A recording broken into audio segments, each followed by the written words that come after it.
कमाल बा जोधा बेगम। आप जब से आमेर आइल बानी एगो जादू से हो गइल बा रउआ पे। कितना ख्याल रखे लागल बानी ना रउआ हमार। कबो हमरा घाव पे मरहम लगावे आ जाएली तो कबो हमरा खातिर खाना लेके आ जाएली। प्रसाद तो हम तो के आगरा में भी देत रहनी। खीर हा भोग चढ़ाइले रहनी ठाकुर जी के। तो दादी सा कहनी कि एकरा के रवा के साथ बांट के खाए के बा।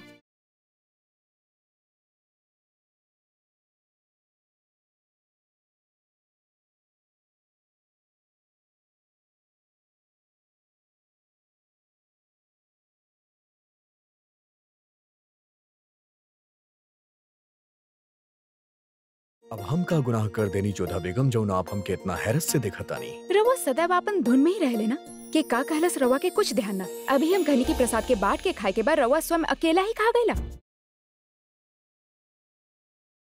खीर इतना लजीज रहे कि ई बात के हमके ख्याल ही न रहा। एक बात के और ध्यान न रहल रवा के। रवा जे भी खाले पहले परोसे वाला ओके चखेला। आज रवा अपन ई नियम काहे तोड़ देला? हम पे विश्वास हो गइल बा रवा के। ना जोधा बेगम, पर इतना इत्मीनान जरूर बा कि आप हमके मारे ना चाहब। और इतना बड़े विश्वास के कारण काहे कि अगर आप हमें मारे चाहती तो इतना मौका रहे आपके पास, आप हमके मार सकत रहली और आप हमार मौत के एगो हादसा के रूप दे सकत रहली जोधा बेगम। अच्छा, हम भी तो जानी ऐसन कौन से अवसर चूक गई नी हम। तीरंदाजी के अगर आप चाहती तो तीनों तीर हमरा सीना में बेवस्त कर सकत रहली और हम इतना कर सकेली कि आपके हुनर के देख के आपके तीनों तीर सीधा निशाना पे लागल। जोधा बेगम, हम आप राजवंशियन के 3 बात के बड़ा कायल बानी। पहला ई कि आपके जंगी तालीम बहुत बखूबी बा।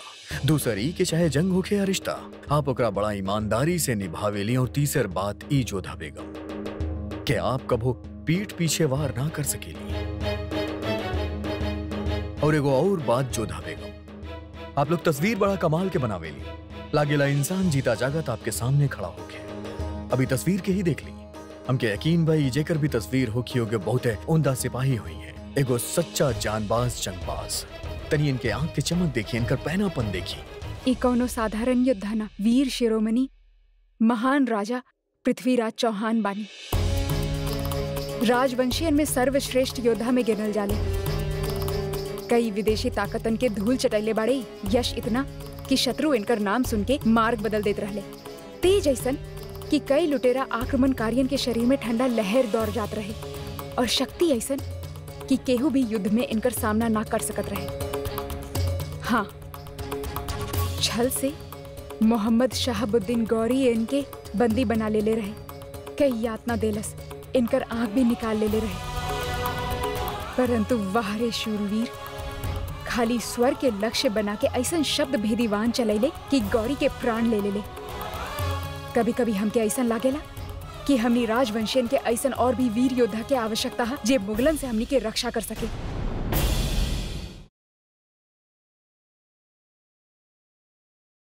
हमके क्षमा करिए शहंशाह। हमार मंशा रवा के ठेस पहुंचावे के ना रहे। इनकर प्रशंसा कई के हम इतना खो गए रहनी की अपन वश में ना रहनी। और ये सत्य भी बा, ये जे कुछ भी कहले उस सहस्त्र वर्ष तक वीर गाथा बन के गावल जाई। बहुत खूब जोधा बेगम, आज हमके आपके एगो और हुनर के बारे में मालूम है। आपके बताई? हम मना करब तो रवा कौन से रुक जाई? कह दी। ना ही आपके हाथ में तीर बा और ना ही कमान, लेकिन निशाना आप बखूबी लगावेली जोधा बेगम। आपके हर एक बात सीधा निशाना पे लागल। जानत रहनी रवा कौनो सीधा बात तक कर ही ना सकेले। जब भी बोली है ताना ही मरी है। टेढ़ा बात टेढ़ा सोच।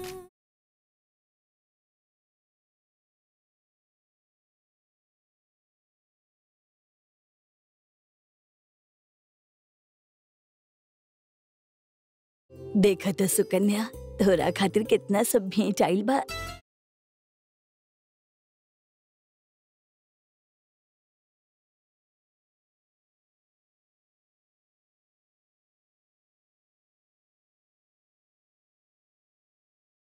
अच्छा सुकन्या, बता बता, इतना थाल में से जोधा जीजी और जवाई सा की भेंट कौन से बा?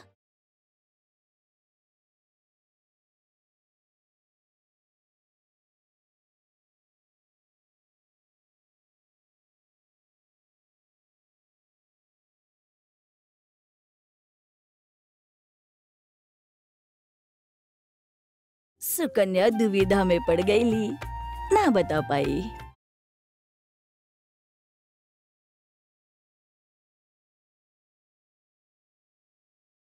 अरे सुकन्या, तू तो बड़ सयानी निकल लो। ये बतावा, तू कैसे पहचान लो?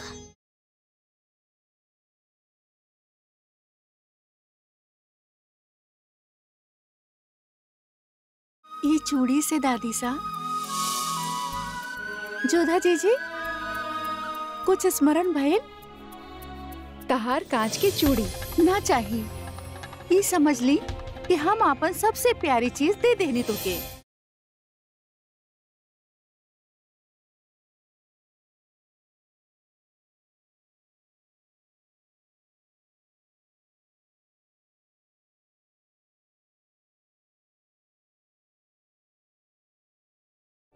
जोधा जीजी, अब हम केकरा से झगड़ब, केकरा से हटकर?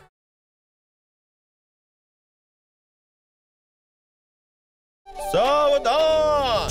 मुगल सल्तनत के महारानी हमीदा बानो पधार रहल बाड़ी। नमस्ते।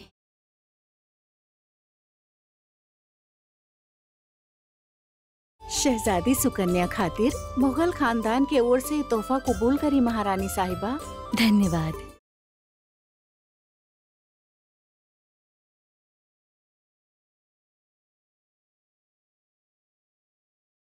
और ये तोहफा ई मासूम प्यारी बच्चियन खातिर बा। इनकार मत करिहा, इमे शहंशाह के इसरार और प्यार दोनों शामिल बा। जीजा सा अपन वचन निभाइले।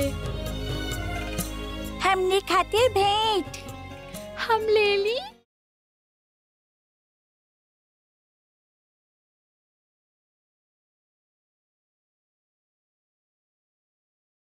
जीजा सा बहुत अच्छा बाड़े। कहानी भी अच्छा सुनावेले। एक बार तो बेचारे शहिंसा के पीछे वो बाघ ही दौड़ा देले रही।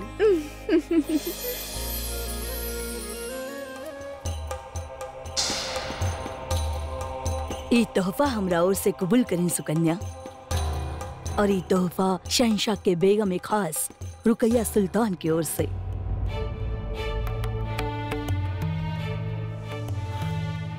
और ही शहंशाह के दूसरा बेगम सलीमा सुल्तान की ओर से।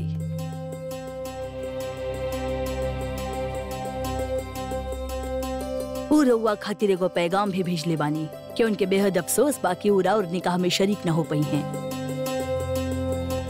बाकी रउआ के आवे वाला सुनहरा पल खातिर वो अल्लाह ताला से दुआ मंगले बानी। उनके भी हमरा ओर से धन्यवाद देहा और कहिया कि उनकर ई सारा भेंट हमरा खातिर अमूल्य बा।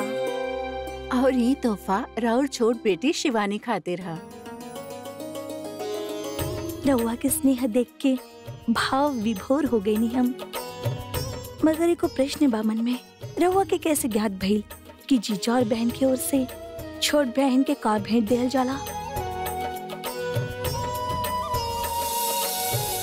मासा, शहंशाह के जन्म एगो राजवंशी घराना में ही भइल रहे। उमरकोट के रानी अम्मी जान के बहुत अच्छा सखी बानी। अपन आँख के सामने उही रानी सा के भतीजा के विवाह ही देख ले रहनी। यही से इनके सब कुछ ज्ञात बा। अब हमरा हो से तुच्छ भेंट स्वीकार करी।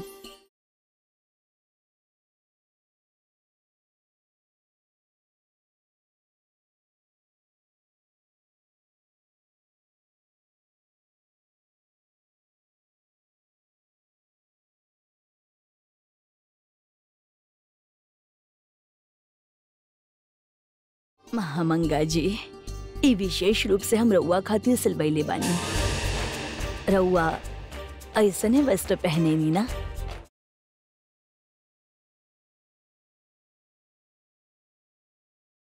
भेंट स्वीकार करी। राउरी तोहफा खातिर हम रउआ के शुक्रगुजार बानी।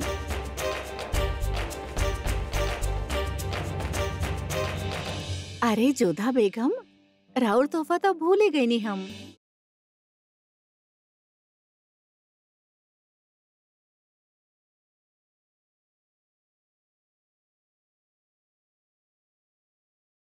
हमके हरा रंग खास पसंद बा। एकरा पहिनल रही।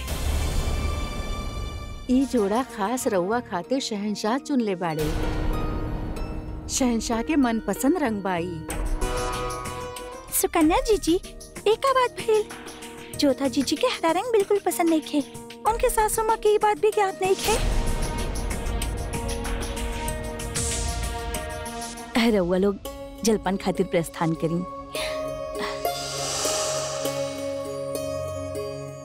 जोधा, ससुराल वालन की भेंट की मान देवी के ही होगी।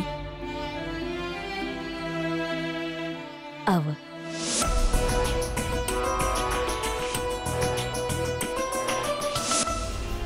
आई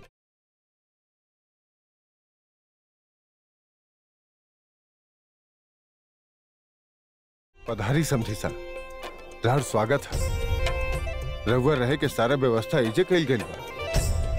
आशा कर रहल बानी कि रउआ के अच्छा लागी। अवश्य भारमल जी। आई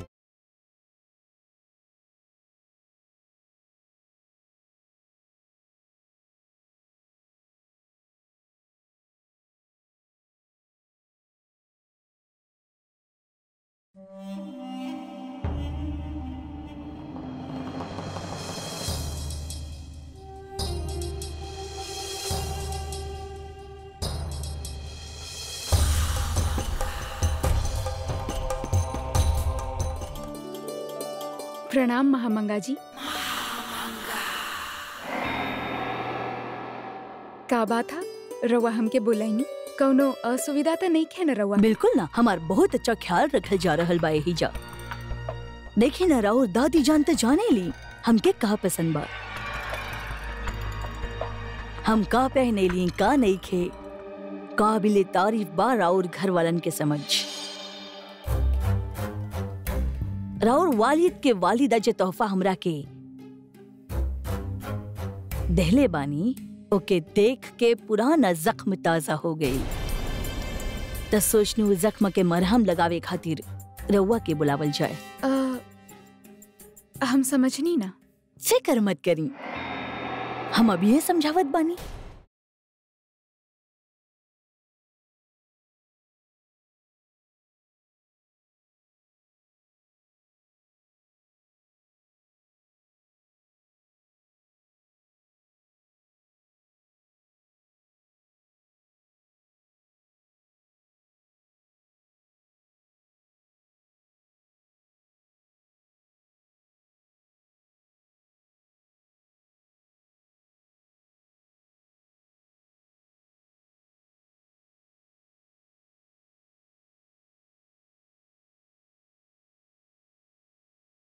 हम रउआ के यहाँ के रिवाज के बारे में ज्यादा तना जानी ले बेगम जोधा, लेकिन राउर और शहंशाह के निकाह के दौरान इतना जरूर जान गईल बानी कि दूसरा के देहल तोहफा के कौन तरह से इज्जत देहल जाला। कुछ याद आइल?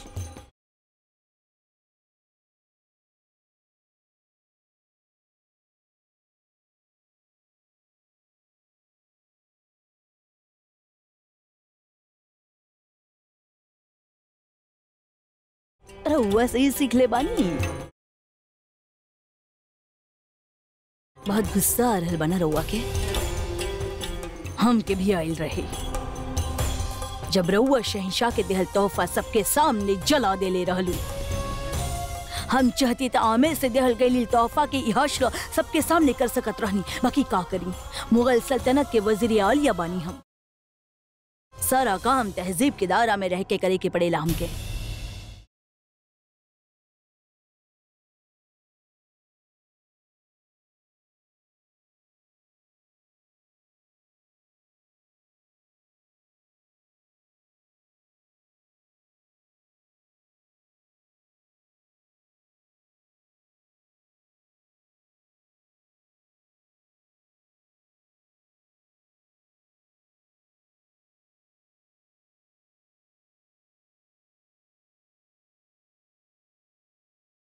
महामंगा जी, रउआ जे कहनी वो राउर सोच है,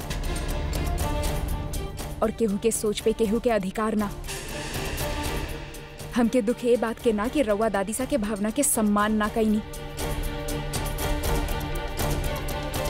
दुख ए बात के हा कि हमार दादी सा ई भेंट देवे खातिर सही पात्र के चुनाव ना कईनी। जैसन जेकर सोच बेगम जोधा रउआ कहानी वैसे कोनो बांदी के बुलाई राउर होजरा तक छोड़े खातिर ना इहो भी रिवाज त रउआ के ही बा। मेहमानन के अपन होजरा में बुला के अपन बांदियन के जरिए बाहर के रास्ता दिखावे के रिवाज। हमार काम हो गए बा बेगम जोधा। खुदा हाफिज।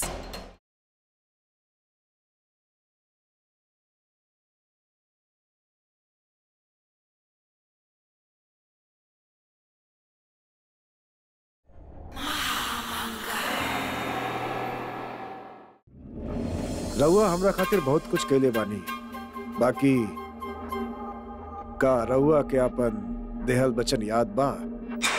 कौन सा बात है? ओ किला के वचन जे रउआ हमके ए विवाह में भेंट में दिवले रहनी। बेशक याद बा।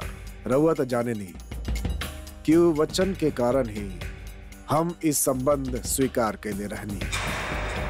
हम इस संबंध काहे स्वीकार करी जब सारा राजवंशी आमेर के साथ अपन संबंध तोड़ देले बड़ा। ऐसन में राजा भारमल के बेटी के साथे अपन बेटा के विवाह कई के हम बाकी राजवंशियन से बैर काहे मोल ली। फिर ए विवाह से हमके कोनो लाभ ना, केवल हानि बा। यदि ए विवाह से हमके कोनो बड़ राजनीतिक लाभ मिल जाए तो पिताश्री रउआ रतनपुर के किला काहे नहीं खिले? शहंशाह भला हमके रतनपुर के किला काहे दिया? वो किला तो उनके खातिर काफी महत्वपूर्ण है। शहंशाह खातिर अपन जबान से ज्यादा कुछ भी मायने ना रखे। आखिर शहंशाह तो खुदे कहले बड़े कि शादी कोनो भी कीमत पे होके के चाहिए और रतनपुर के किला तो एगो बहुत छोट सा कीमत है। ठीक बा, फिर हमने विवाह पे मिलल जाए। हम फौरन ओकरा बाद शहंशाह से बात कर ले रहनी। शहंशाह खुद शादी के दिन वो किला रउआ के सौंप दी। आई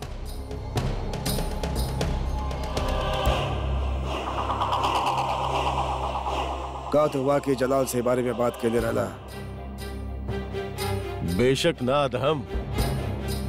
तो ये सब कहा अब का होगी? अब जे भी होगी शादी का वक्त पता चल जाए।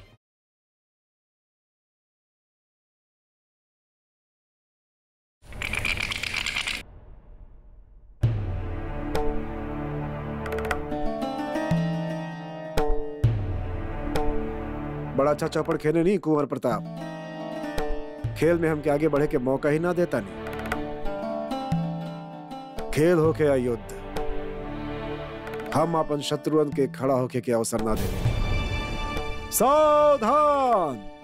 मुगल सल्तनत के बादशाह वीर शिरोमणि शहंशाह जलालुद्दीन मोहम्मद पधार रहल बाड़न।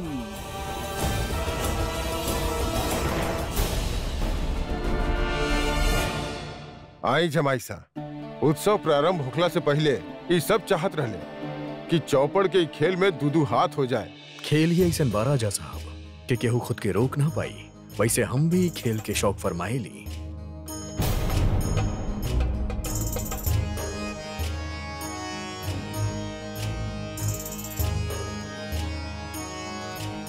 ली हो गए राउर हार, स्वीकार कर रहल बानी हम। बहुत अच्छा चाल बा कुंवर। कुंवर प्रताप के हाथ में जादू बा। पासा वैसे ही गिरेला जैसन इनकर इच्छा होकेले।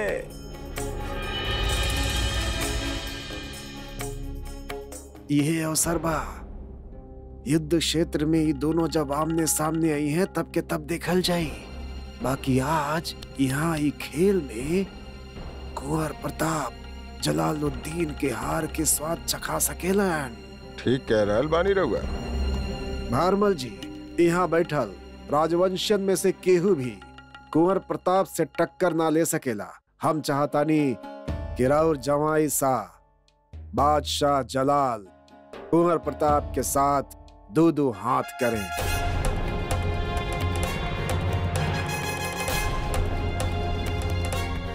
अब ना ना बहुत हो गई। अब उत्सव में जाए खातिर सबके तैयार भी तो होके के हम बाद। तैयार बानी राजा साहब, खेल खातिर भी और जश्न खातिर भी।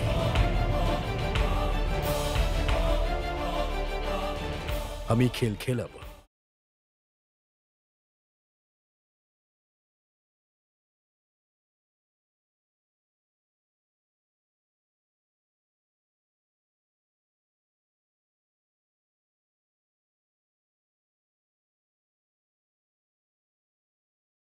कुंवर प्रताप, पासा के अपन वश में करे जाने ले। पासा जिकरा हाथ में खेला लोकर, और वैसे भी पासा वफादार ना हो खेला।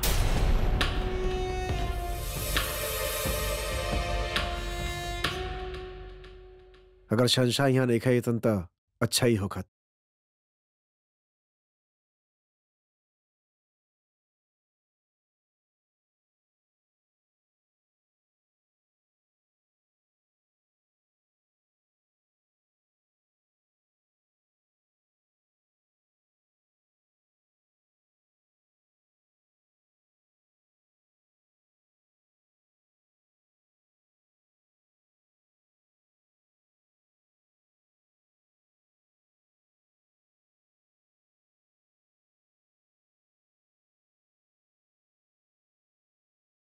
अब राउर इक्के गोटी बचल बा शहंशाह, ओकर तोड़ भी कुंवर प्रताप कर देहलन त राउर हार निश्चित बा। कबो कबार एक मोहरा भी 1000 पे भारी पड़ेला।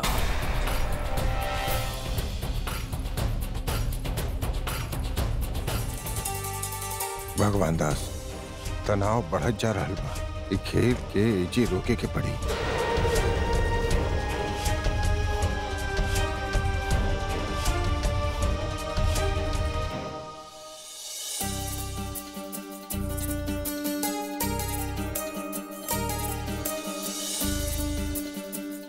खंबागढ़ी हुकुम महारानी नैनावती जी संदेशा भेजले बाड़ी कि उत्सव प्रारंभ होके वाला बा। सबकरा से निवेदन बाकी तुरंत ही नृत्य कक्ष में पहुंची।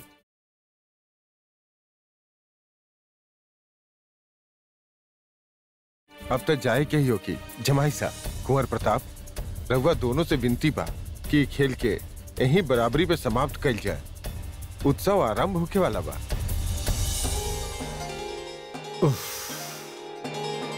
बस एक चाल और फतेह हमार होत। ऐसा तो हम भी कह सके नहीं कि जीत तो हमरा मुट्ठी में आवे के रहे। आपके शिकस्त भी हो सकत रहे। ये बात तो रउआ पर भी लागू हो खेला। खैर छोड़ी, आज के खेल अधूरा रहल। अगर मौका मिले तो ये खेल के फिर से खेलल जाए हो जैसे, एक एक कदम के दूरी से। अभी तो वक्त ही बताई, फतेह आपके होई या हमार। वो दिन के व्याकुलता से इंतजार करब।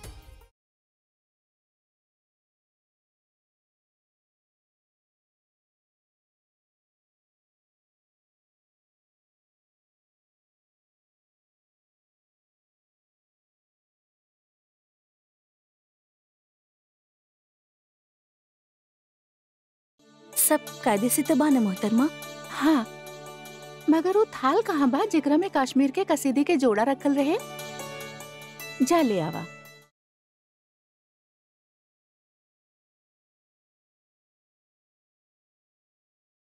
ये सब का बा? सुकन्या खातिर तोहफा बा। जोधा भाभी जान के यहाँ से बहुत बार हमनी के तोहफा आइल बा। हमनी के भी तब फर्ज बनेला ना। तो इतना कम तोहफा का है? आखिर जोधा बेगम के बहन के शादी बा। एक काम करो बख्शी बानो, तोहरा पास जे नीलम और पन्ना के हार बा उहो रखता। अच्छा लागल हमके कि रउआ खुश बानी। हमके तो लागल कि रउआ नाराज हो जाइए, मगर सलीमा बेगम के निकाह के वक्त जब उनके तोहफा देले रहनी तब रउआ नाराज काहे हो गइल रहनी? खामोश। आपन शौहर से सवाल करके तोहरा कोनो हक नहीं है, समझ लू। और ज्यादा खुश होके की जरूरत नहीं है। ये सब कुछ वापस आ जाए। शरीफुद्दीन जी का वापस आ जाए? आई आई जोधा बेगम, हम तो बख्शी बानो से कहत रहनी कि लड़की के शादी में तोहफा दियल सबाब के काम होखेला, खुदा 10 गुना करके वापस देवेला। आप हमके बुलाइनी बख्शी बानू? जी भाभी जान, सुकन्या खातिर हमने की ओर से तोहफा जात रहे, रउआ के इहे दिखावे चाहत रहनी हम। आई ना, सुकन्या के पसंद तो आई ना। ई सब के का आवश्यकता रहे? अम्मी जान पहले ही इतना कुछ दे देले बानी। वो तो ऊ देले बड़े, हमार भी तो कोनो फर्ज बनेला। फिर शहनशाह के बहनोई बानी हम, ये वजह से रउआ से भी तो खास रिश्ता बा हमार।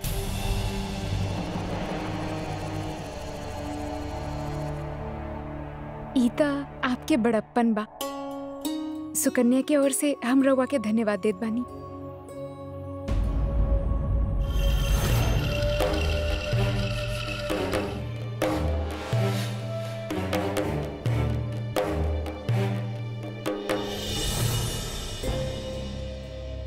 गुस्ताखी माफ, हम रउआ से फिर एक सवाल कर रहल बानी। हम समझनी ना कि रउआ तोहफा वापस आवे के बात कहे। हम तोहरा से कहनी ना कि हमरा से सवाल मत पूछिया, तो हर समझ में नहीं क्या बात का। चला अब हमरा से पूछ ही लहरे बाड़ू तो बता देता नहीं। जब ये शादी होखी ही ना तो सारा तोहफा वापस ही आ जाए ना। या अल्लाह, ये कैसन बात कर रहल बानी रउआ? ये सब सियासी दाव पेच बा, रउआ के समझ में ना आई। चारा भी ढंग से मिलावल ना आवेला। हाँ, हवाई रातिफ नहीं के खाला। चला हटा। कितना समझाई लोगन के, समझ में ही ना आवेला। पानी के पतीला ही ना रखलन। अगर जरा सा खाना के पसंद नहीं खे आयल तो खाना ही छोड़ देलस, और जरा भी कमजोर दिखाई देलस तो बस शहनशाह के गुस्सा के शिकार सीधा हम के होके के पड़ेला। जाने ले नहीं खे ये लोग शहनशाह के कितना पसंद बा हवाई। बच्चा के तरह रखे लेके अपना बेगमन से कम और हवाई से ज्यादा बातचीत होकेला उनका। वजह फरमौनी फिल्मान, बादशाह के हवाई कमजोर दिखल तो राउर खैर ना। कहाँ बा हवाई? ओहर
जाविदा का कर रहल बनी रउआ, रख दी वापिस।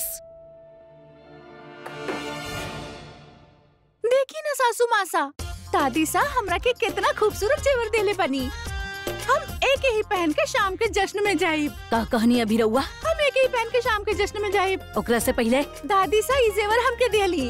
सुंदर बाड़े। ओकरा से पहले सासू मासा। अम्मी जान, रउआ हमरा के सिर्फ और सिर्फ अम्मी जान कह के पुकारी है। अगर कोनो दूसरा नाम से पुकार ली तो नाम पुकारे के काबिल ना रही है रउआ।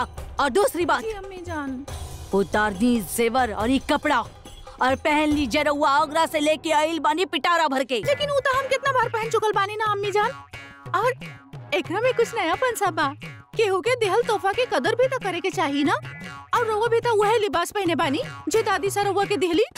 हम उनको दिहल तोहफा जला देले बानी। हाय अल्लाह, हमके ही दे दे तू।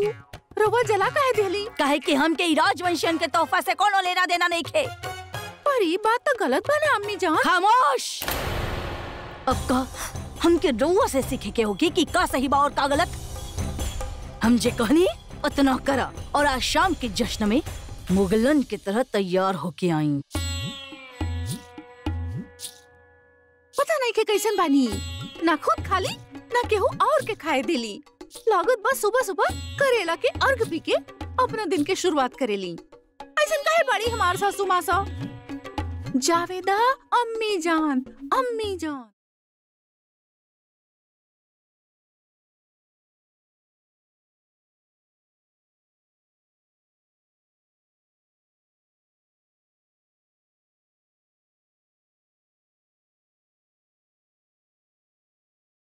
जवाई सा रवा बाहर का कर रहल बानी, भीतर चली, उत्सव प्रारंभ होके वाला बा। रानी साहिबा हम जोधा बेगम के इंतजार करता है। हुआ ना जाने ली शहंशाह, स्त्रियन के श्रृंगार में बहुत समय लगेला। दर्पण सबसे अच्छा सखा होखेला उनकर। वजह फरमाइनी आप रानी साहब, लेकिन का करी, हम इंतजार करावे खातिर हम आईना के सर भी कलम ना करवा सकेली। ना ना, हम रउआ के ई तरह से प्रतीक्षा नहीं करे देवे चाहत बानी। हम अभी बुलावत बानी जोधा के। ली, तू स्वयं आ गईली।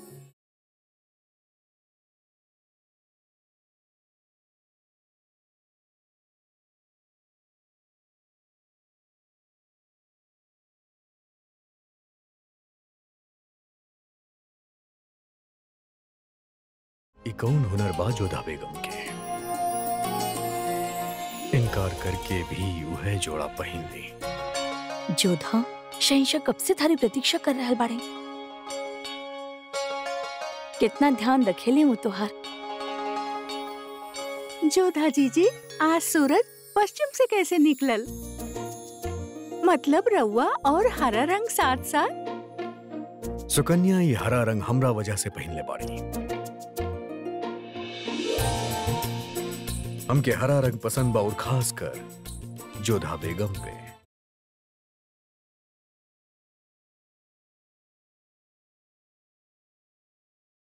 भीतर चली। आप अंदर जाई, हम अभी आवतानी।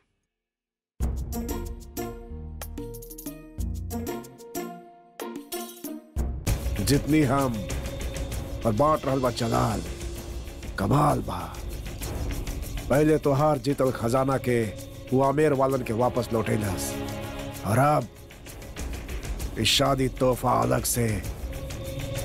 इतना धूमधाम से ही शादी हो रहल बना सिर्फ मुगलन की वजह से। धूमधाम कब को हराम में बदल जाई, केकरा पता। आज शहंशाह अपन हाथ से तोहफा बांट रहल बाड़े, कल दूसर के उंगली शहंशाह पे उठे लागी, केकरा पता। कोहराम तो मची या तो तुहार चाल से या हमार दांव से। दांव? अब कौन सा दांव खेल रहा तू? जलाल के जिंदगी के साथ खेलल हमार पुरान शौक बा। अधम हमके बतावा तो सही, कौन सा तीर मरले बाड़ा तू? जब निशाना पे लग जाई खुदे जान जाइबा।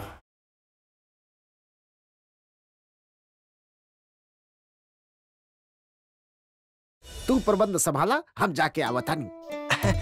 रुकी रुकी, रहुआ यहाँ से नहीं की जा सका। अरे बहुत आवश्यक काम बा, जाएगा हमरा के। हमरा खूब मालूम बा कितना आवश्यक काम बा, कितना आवश्यक। छोड़ा शहंशाह के देख के रहुआ यहाँ से भागे के कोशिश कर रहल बानी, हमके यहाँ फंसा के। अरे छोड़ा, अगर हमरा के ना छोड़ला तो हम तो के काम से निकाल दे। निकाल दी? रहुआ हमरा के इतना धन ना देनी कि हम अपन प्राण के आहुति दे दी। अरे छोड़ा, जाएगा हमरा के। हम जानत रहनी कि दिन अवश्य आई। शहंशाह हमके पहचान ली है। शहंशाह हमरा पर दया करी, हमरा पे दया करी। शहंशाह हमरा पे दया करी। हमार छोटा छोटा बच्चा बाड़न, अनाथ हो जाई हन हमार बच्चे। शहंशाह हम भी छोट सा बानी, हम पर दया करी, रहुआ दया करी। मुगलन के साथ यह समस्या बा, जहाँ भी जाले उत्पात खड़ा कर देवेलन, न चैन से जीहन और न जिए दीहन। जायका पिछली बार के तरह ही होके के चाहिए। शहंशाह, पिछला बार से ज्यादा अच्छा स्वाद मिठाई के भी और पकवान के भी होगी। बेहतर हुई, बेहतर। अगर जायका लजीज ना भइल ता लजीज होगी, बेहतर होगी। शहंशाह होगी, पिछला बार से भी ज्यादा स्वाद अच्छा भगवान के।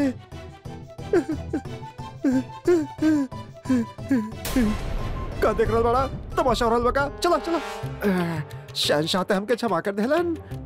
अब मजा आई जलेबी छाने में।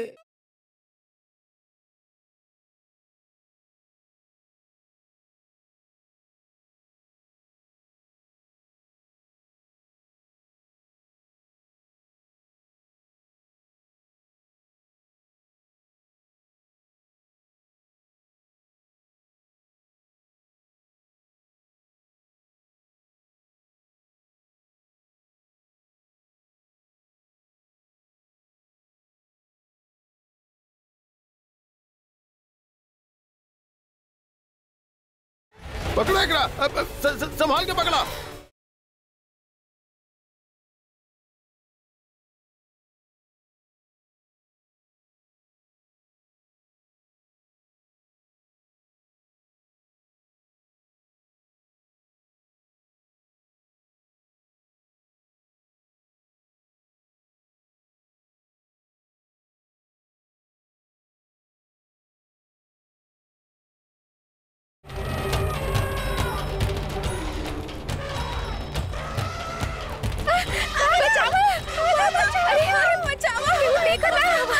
जल्दी कुछ करे के पड़ी, ना तो कोहराम मचा दी।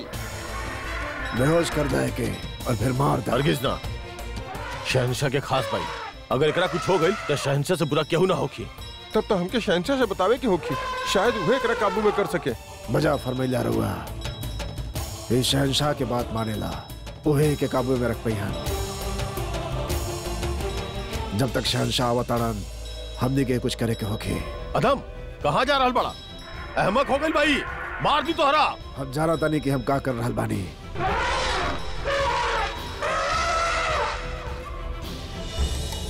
गलत जगह तबाही मचा रहल बिया।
शहनशाह के का हो गई बा? पागल हाथी के आगे दौड़ रहल बाड़े। खुदा खैर करे।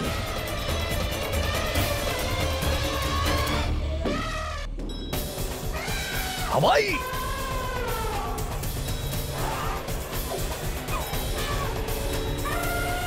थाम, हवाई खबरदार केहू चोट ना पहुंचाई। पीछे हट जा, पीछे हट जा। हम एकरा संभाल ले। हवाई हवाई हवाई, हमरा तरफ देखा, हमरा तरफ देखा। हवा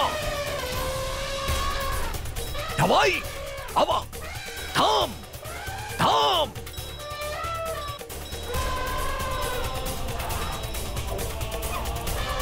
अब का करी जलाल? ऐसन परिस्थिति में बिना हाथी के सूर पकड़ ले ओके काबू में नहीं खेल जा सकेला।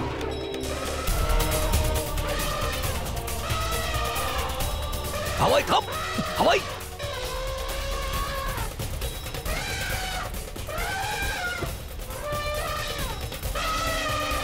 अब ओके हाथी के पीठ पर चढ़े के होखी।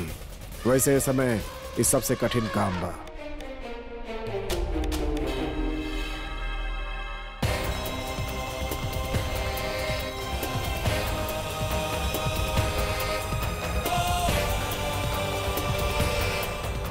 लागत है जलाल के भी रउआ के तरह हाथी के बस में करे आवेला। देखी कैसे चढ़ गई हाथी के पीठ पे। सिर्फ पीठ पर चढ़ला से कुछ ना होखी। यदि ओकरा सर के प्यार से सहलावल ना जाए, हाथी शांत ना होखी।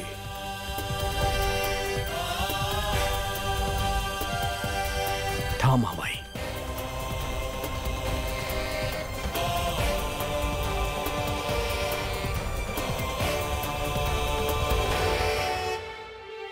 कहे के तो मुगल भाई, परंतु लागत बा राउर दोनों एक ही गुरु से शिक्षा पौले बानी।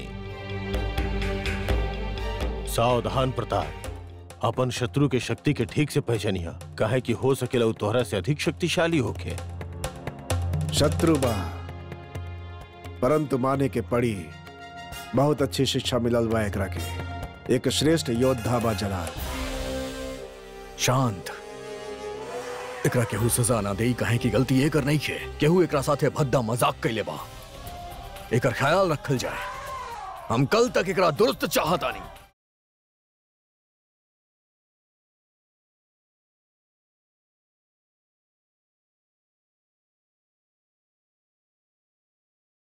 हवाई,